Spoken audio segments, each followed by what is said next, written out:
Hey everyone, thanks for tuning in on this beautiful Friday night. We're here in the upper gallery of the Hoboken Historical Museum. My name is Bob Foster. I'm the director here at the museum and generally get involved in scheduling and creating the upper gallery exhibits. And I'm sitting here with... It's Rand Hoppy. All right. Where am I? What am I doing here, Bob? That's right. We roped Rand into this, and he's also doing technical things and has a background in the arts too, so feel he can contribute also. All right. And we have a really interesting exhibit that opens on Sunday. We hope you stop by for the opening. It's the pen and ink drawings of Peter Fiordalisi, and he is not with us anymore. He died in the 1980s. We'll get into some more details like that. And we're hoping that some of his family members may connect with us through watching this. You see his dates, 1904 to 1988. And he is, I would say primarily forgotten, but he did, give us, we did get a lot of his work, and we're really proud to display it. And a special thanks to Sharon Florio, who is a mover and shaker in Hoboken. We hope to get her here on Hoboken Talks. You might know her for organizing house sales in the community, estate sales, as we say. And hey, guys, how are you? It's us. Okay. We think we'll sharpen up in a minute here. We're a little resizing here. But anyway, Sharon was, it seems like, as I may have some of this wrong, but Sharon was gifted this work. She was doing a house sale in Weehawken probably 20 years ago. Wow. And as she was doing the house sale, which usually goes on for a couple days, some neighbors across the street said, hey, we have all this work that our father created, and, what can you do with it? And so Sharon took it on. I'm not sure of the quantity of work, but I think this guy was pretty prolific. Peter was very prolific and did art throughout his life. So I imagine there was a lot of it.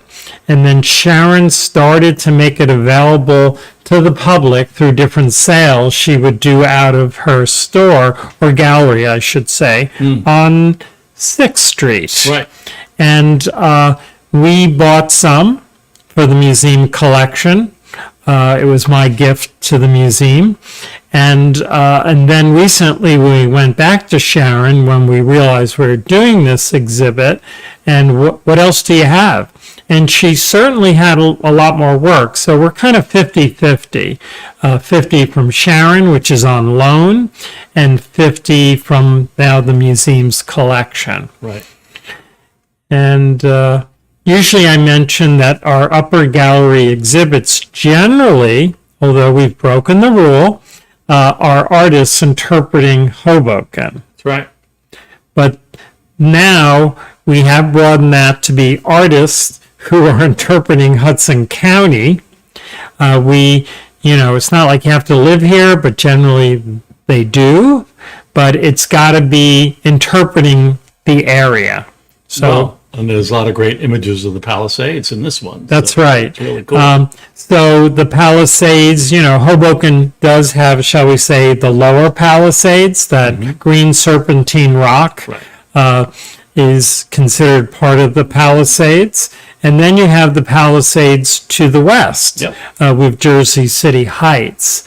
And this background, I don't know. What do you like about this background, Rand? I guess it's pen work, or whatever the black line structure is on the rock. Just pretty sweet.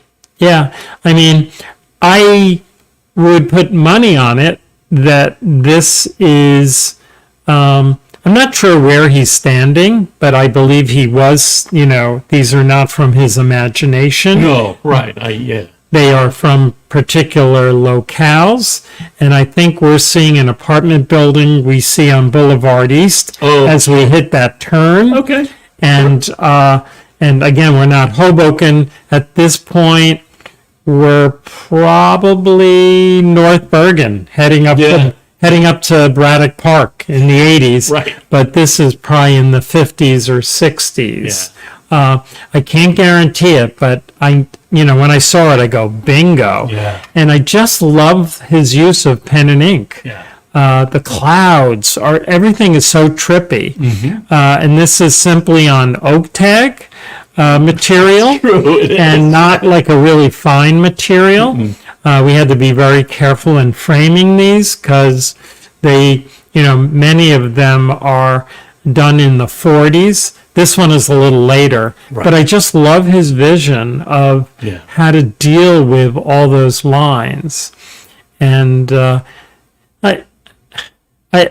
not an artist. But how can he make all those lines so perfectly? Yeah. And I could not see pencil anywhere. No. I was thinking it was pencil and then erased, but I think it would pick up a little bit, some pencil. It'd be hard to do it. There might have been some broad shapes of pencil that he then used. That's true. In with the right. But if he did all that in pencil and then in ink, think of the hours. Yeah. On there. So it's a great record of, shall we say, the natural landscape of this area, but also we're seeing the built landscape. Yeah, we kind of like the buildings. The ones with the buildings are kind of, I don't know. I like the ones where it's like, oh, look, there's, we'll see. Later in the show, you'll see. Sure. In the end, we probably have about 20 pieces on display. Right.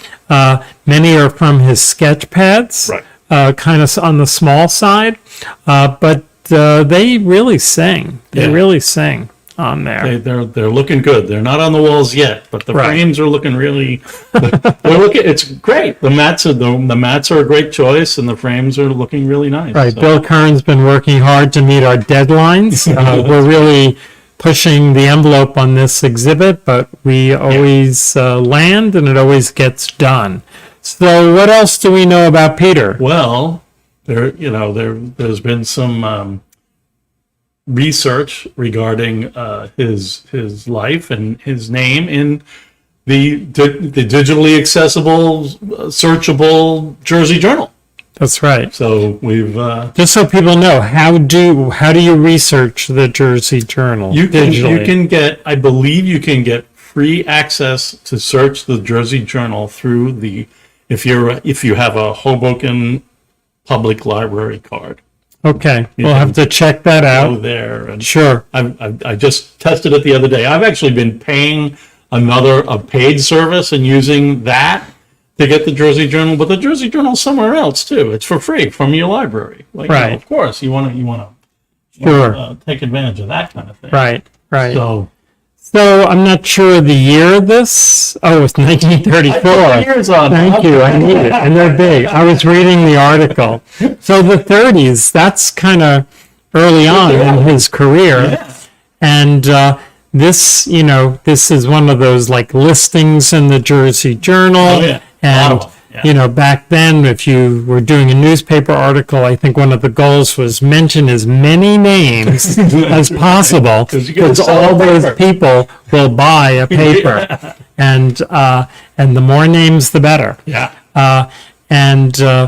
There's, this is the era when artists would form like a club.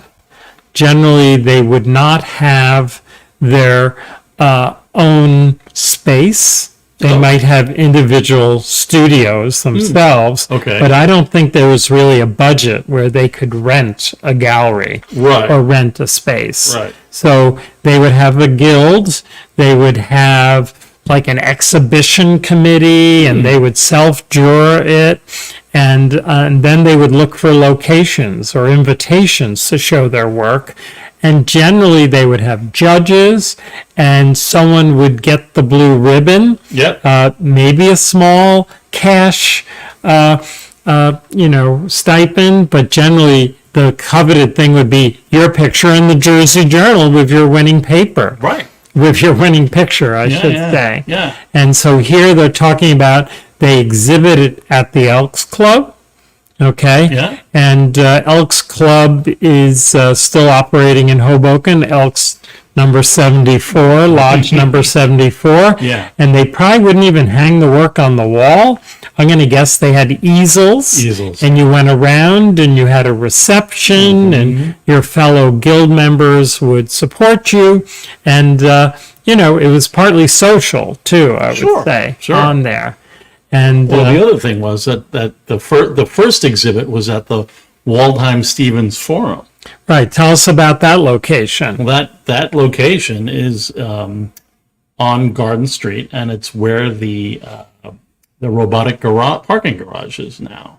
Right. Whereas before that, it was kind of a mid-century health building, like Hope's or something. was there. It was used for medical outreach. For medical outreach, for like a city building. Sure. And before that, and behind it was the Girl Scout house. Right. Right. Sure.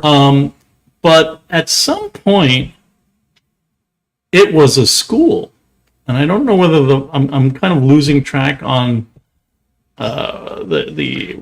whether it was a school first and then it became the Stevens Forum afterwards. I'm not sure about the school. I mean, the Stevens Forum was sort of like Hoboken's, upper class. It was And, fancy. Yeah. Obviously, those two families endowed it. Yep. And you would have social events there, lectures. Right.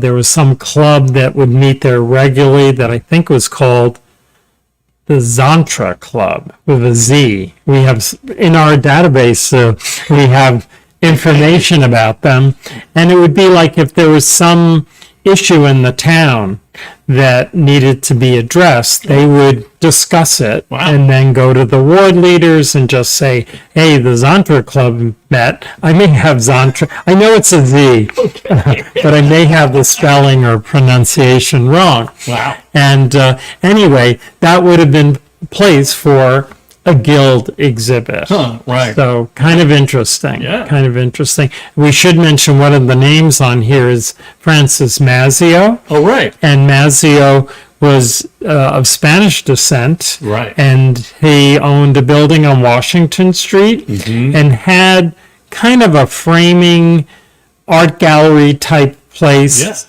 until, I don't know, late 80s maybe. 80s, yeah. And you would see him. He was your classical painter artist with a beret and I think a goatee, just a very classical kind of face. Yeah. Mike Flanagan used to photograph him, and his daughter was actually in the museum not too long ago. Oh, really? Oh, cool. Yeah, and was talking about him. Yeah. So here he is in the paper in 1934. that's right, which is early. Yeah. Which is early. Yeah.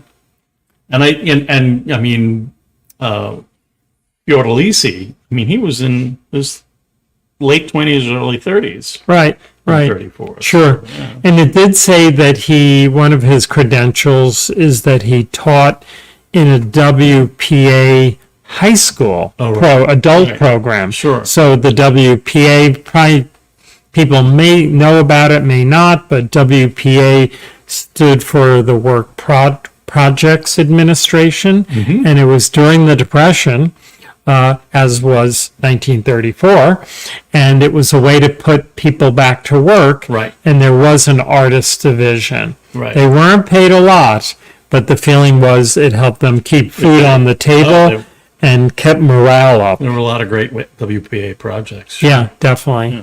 And education would have been part of that too. It wasn't just, you didn't just get a stimulus check during the Depression from FDR. That's you right. got a job. This is true. Anyhow. This is just true. saying. No PPP loans. No PPP loans.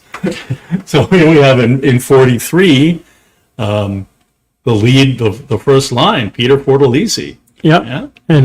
And he mentions, they mention his WPA association, shall we say. Yeah. And so So there's a. it actually says he has a one-man show, right? Oh, that's right. So we Okay, can- I was, we were having a little pre-talk, and I was Yeah. saying that unfortunately Peter is no longer with us, Yeah. and he has shown around Hudson County, but I somehow guessed this might be his first one-person museum show, but I'm wrong again. And the Jersey City Museum, which is currently not in operation, Right. but it did for many years operated out of the top floor of the Jersey Avenue main branch Jersey City Library, Okay, sure. and then moved to another location and then hit the wall Wow. and got dissolved. Right. So he showed it.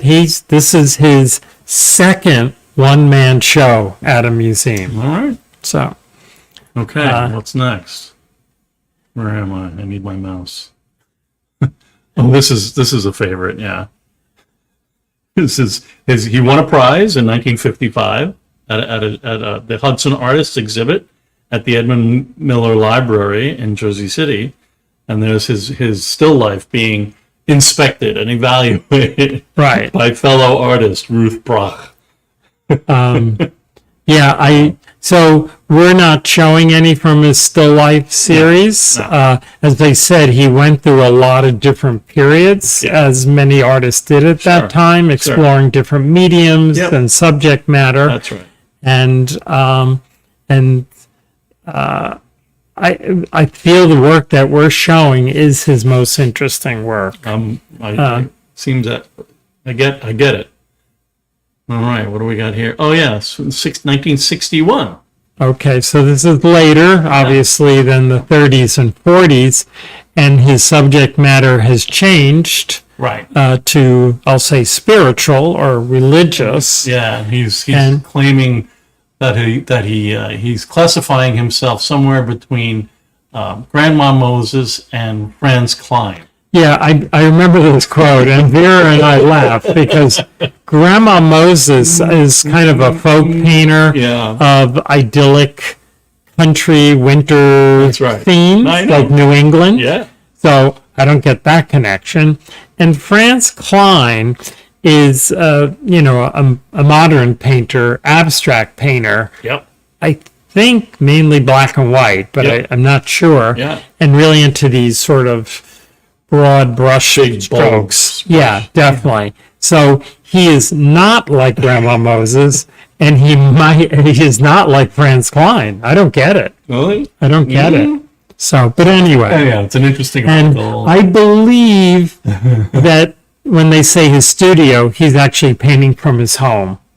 Sure. Which should be, Okay. pretty common. Sure. Could have been the basement, could have had a house, you have an extra room. Yep. You're working with oil paints, different So things like he's that. There on And 6046 46th Street. I'm not sure if City. that's Union City, North Bergen, or something like that. And it seems like he did have a few residences. Right. But I believe he last had his work was recovered from shall we say Weehawken. Weehawken, But I don't know, maybe the kids lived in Weehawken Right. and then he had passed Yep. before that. Anyway, here's Uh, Peter, 64, 64 and he of Weehawken. of Weehawken, and he was showing a woodcut print entitled "A View of Edgewater" at the American Veterans Society of Artists' 31st annual art exhibit at the Union Carbide Building in Manhattan. And a Jersey Journal graphic artist medal winner. Yeah, So the Jersey Journal in the day would sponsor lots of different things. yeah, Spelling bees, art exhibits, yeah. arts and music festival. They were really a stakeholder in the community. Right. And unfortunately, like most of newspapers, they've really downsized. Yeah. It is still published. Yep. All right. Oh, there he is again. So, 72. We have the North Hudson Art League is going to have an art exhibit in North Bergen. Okay, and it sounds like they do have a gallery, right? All right. So I maybe misspoke on that. Well, And, we were talking about 1935, and right. we're in 72. Okay. Some wiggle room there. And drawings and wood block prints. So we are showing drawings, which we'll get to. And looks like he's exhibiting with other artists there too. Okay. Oh, here he is winning his prize. That's the medal. Yeah. So he won a prize for having the best black and white work in the 19th annual statewide exhibit of Hudson Artists at the Jersey City Museum in the main public library. Woo! And the title is Factories and Graveyard. I like it. So his work has been spread out. There's not like an archive of his work. Right. But we're lucky to have the pieces that we have, Yeah. and the ones that have been loaned by Sharon. Yeah. This is just in the paper, somebody looking at one of Peter's work. Looks like he's touching it. With a pencil. With a pencil, yeah, I was going to say. Yeah. Okay. So he's a staffer at the Union City Public Library looking at the painting. Oh, okay. That makes sense. They always like to put a person in, get another name, give a little scale, Right. We'll sell another paper. That's right. Yeah. That's right. Yeah. So that's from 75. Right. Okay, And- so here's the work. So that's Right. the work that was our background. Yeah. So this is 81. Right. And he passes in 88. Yeah. Okay, so 7 years before his death. Yeah. Just kind of interesting. Like you sort of want to know, like why he chose to go this way. Yeah. Artists change their style. They do. And this is, this line art that we're showing in the museum, and you'll see more of, is very unusual. Yeah. It's an amazing style. Yeah. And I don't know.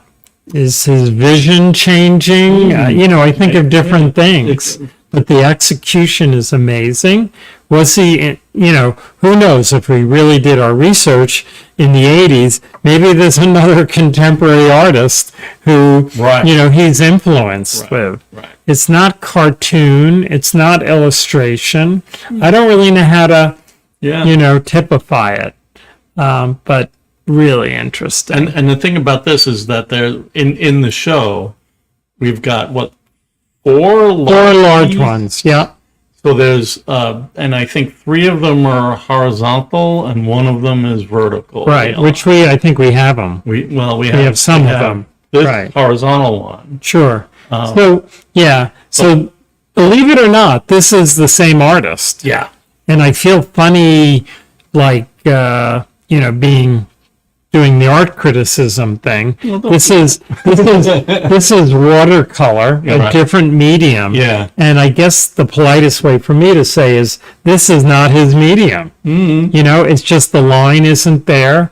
It seems pretty clunky, Yeah. I guess, and not totally in control. Right. But as we know, art is subjective. Sure. And I showed some people this, and they go, wow, that's the one I really like. Right. And it could also be they really enjoy the subject matter. True. Kind of the built funkiness of gaining access to the Hudson, going down this rickety gangplank, the signage.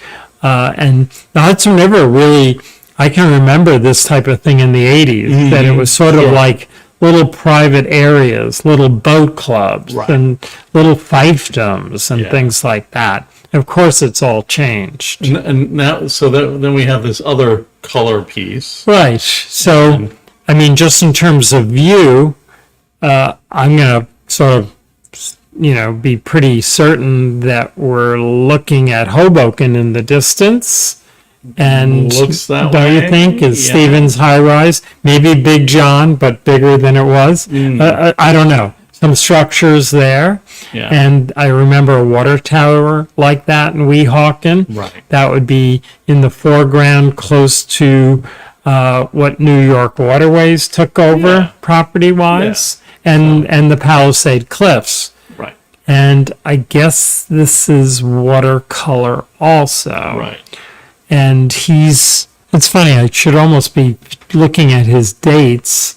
I don't see. He said, Yeah, I have to get the loop on that. Mm-hmm. But I hate to say it, but probably wouldn't really show this work.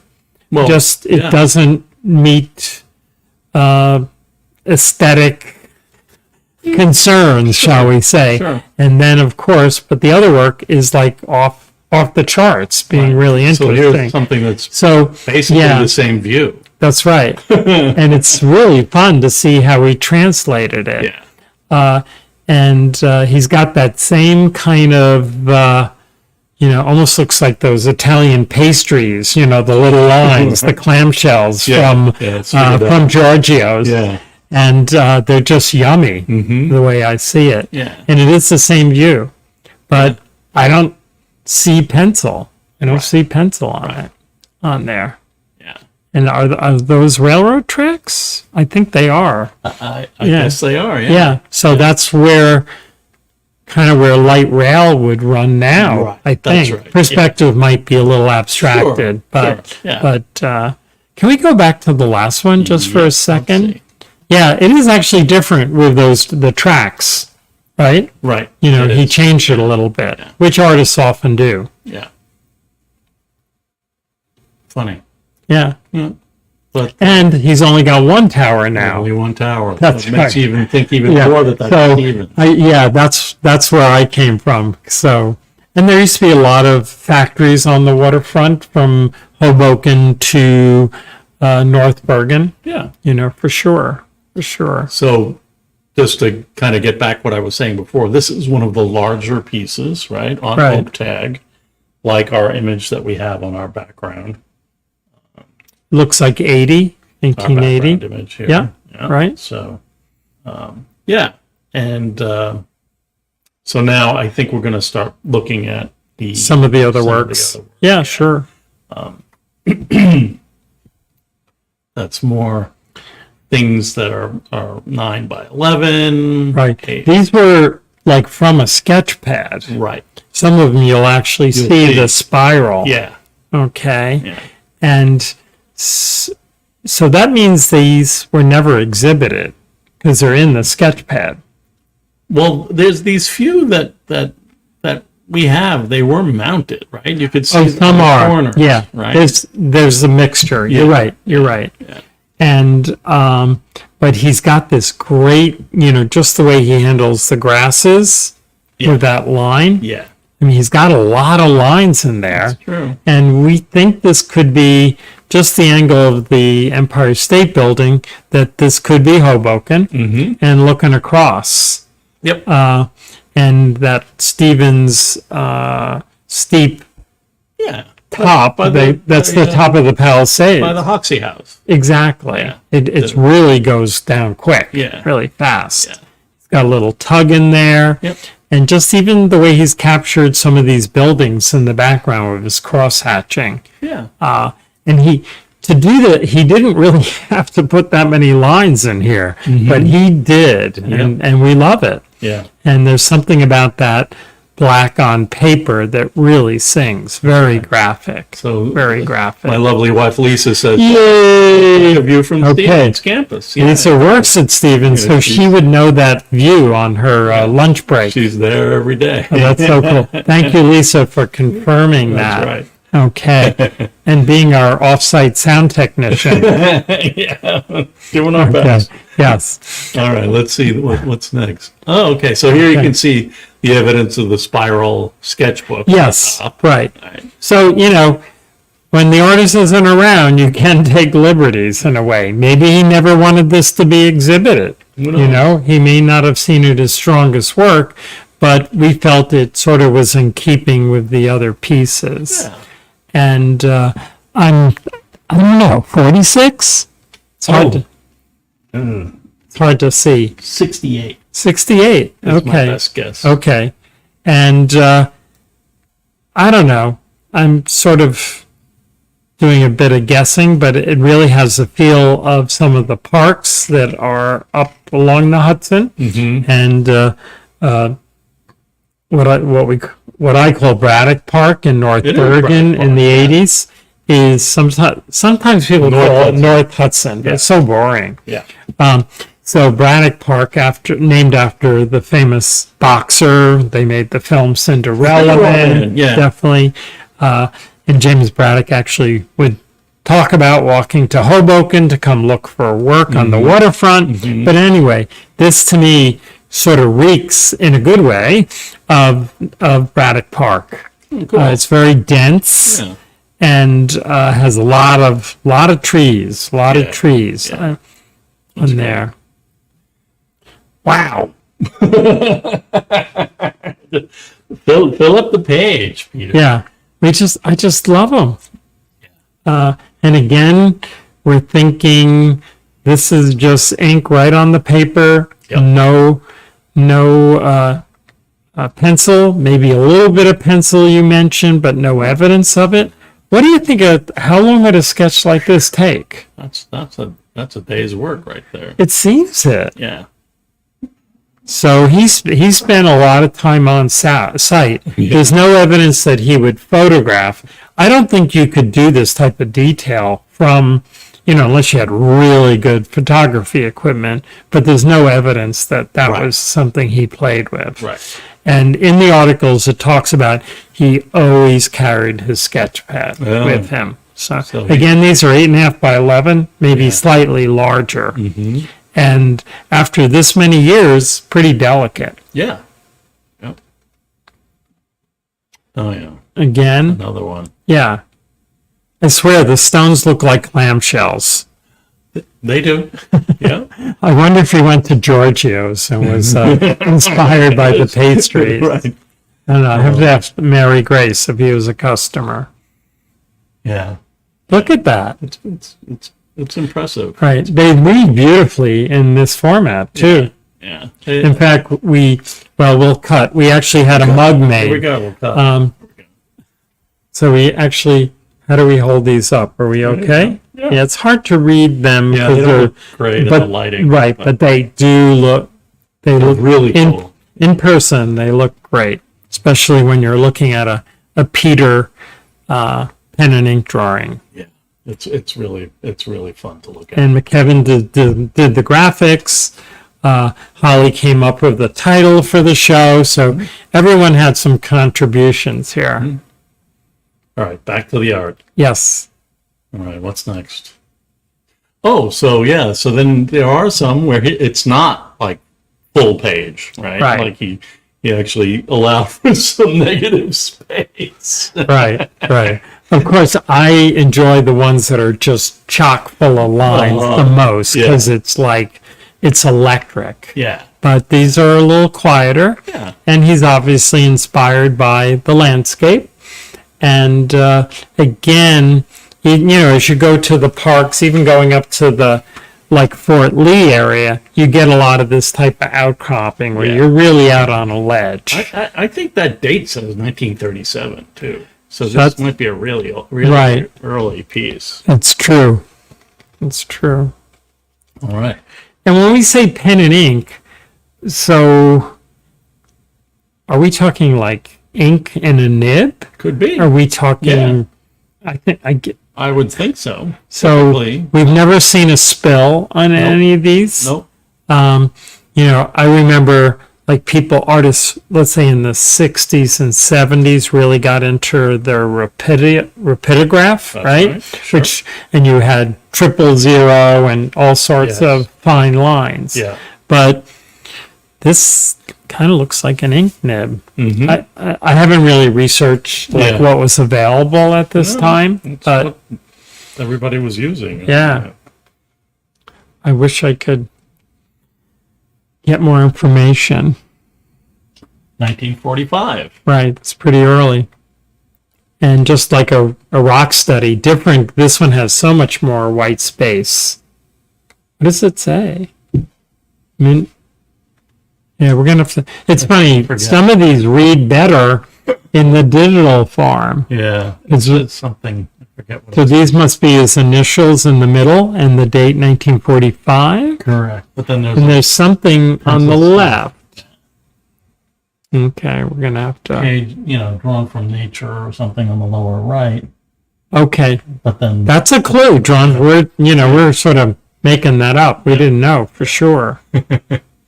So yeah, it's a beautiful rendering. Yep. You know,